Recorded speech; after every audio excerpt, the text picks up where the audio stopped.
75 yıl geçti.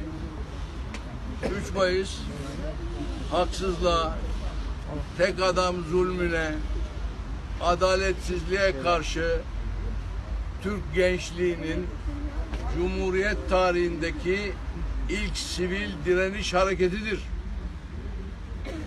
Ankara Garı'nda Atsız Bey ve arkadaşlarını kendilerinin haberi olmadan karşılayan binlerce genç mahkeme salonu dahil mahkeme salonuna kadar yürüyüşe geçmişler ve Cumhuriyet tarihinin ilk sivil yürüyüşünü, ilk sivil direnişini, Türkçülerin yürüyüşünü 75 yıl önce gerçekleştirmişlerdi.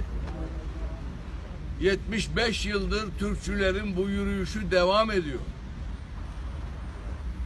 Evet, Türkler ve Türkçüler yürüyen insandır.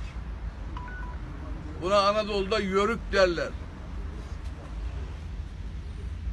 Yürüyen insana yörük derler. Evet, yürüdüğümüz müddetçe ayakta kalabiliriz. Hiç durmamamız lazım. Durursak düşeriz arkadaşlar.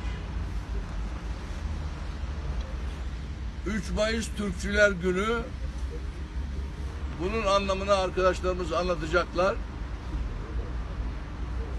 Bunun için bugün burada toplandık.